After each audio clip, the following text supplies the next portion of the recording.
大家好啊！歡迎大家收睇 U Online 一個新嘅題材，適者生存啊！我係節目嘅主持人阿 Sam 啊。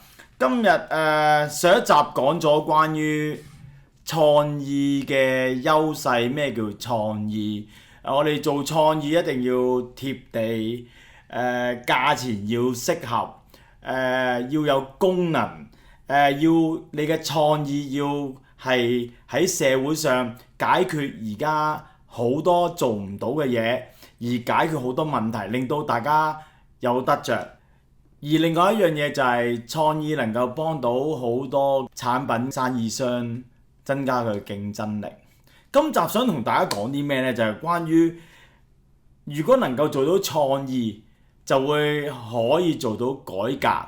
咩叫改革啊？即係話本來我用一個有線電話，又轉做無線電話，再轉做手提電話，每一個改革都能夠啟發到新思維嘅方式同埋行動，推動咗社會同文化科技嘅改革。有乜好處呢？咁你咪對手咪要改咯，跟你改咯。其實我哋要做創意，唔係一定一啲全新嘅嘢，有可能我哋做啲嘢係點呢？係同其他嘢合作。例子係我做健身，唔係淨係教咗健身，之後有個 part 令你心靈嘅訓練啊，又或者我健身包括咗可以有介紹你做不同嘅食物，可以令到你嘅身體好啲，或者你機能好啲。呢啲就係我哋而家所講嘅創意，一定要貼地，亦都唔係一定要太快。有陣時好多新嘅嘢未必好多人都跟進到啊，因此我覺得要做呢啲一定要好貼地。另外就話如果有創意呢，能夠激發咗好多嘅合作。當例子啦，有好多嘅產品會由於你所做嘅創意嘅模式，大家有一個化學作用，可能走埋出嚟之後咧，成為咗一種新嘅創意。因為創意人哋睇中你嘅優點，就會跟你合作。所以第時你做小區經營嘅時候咧，你都要知道你哋會有好多嘅不同嘅人會留意緊你嘅創意，而跟你合作。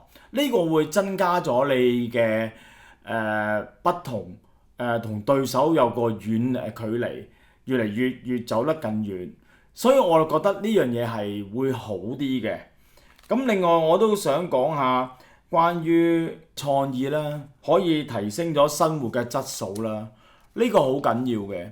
我哋每人咧都開始咧追求緊要有啲好嘅質素，我哋唔想慢慢會落後翻。所以我哋一定要科技上啊、服務上啊，或者應用上啊，希望呢幾方面都能夠幫到社會有進步。呢個好緊要。所以我覺得創意大家一定要有一個意願，就係不停做。我哋唔好好似以前咁樣做乜嘢揾到食算數，以後唔使驚。好多嘢而家都有問題啦，你見到地產已經有問題啦，或者你做好多嘅旅遊業有啲問題啦，做報業有啲問題啦，做健身教練都有啲問題。點解呢？係咪冇需求呢？唔係，其實最大個部分就係因為你冇創新嘅模式。如果大家今日對大家所講嘅題材有咩好嘅意見 send 嚟我哋 info@uonline.com， 我哋會有專人咧同你回答嘅。今日時間差唔多，多謝大家收睇，拜拜。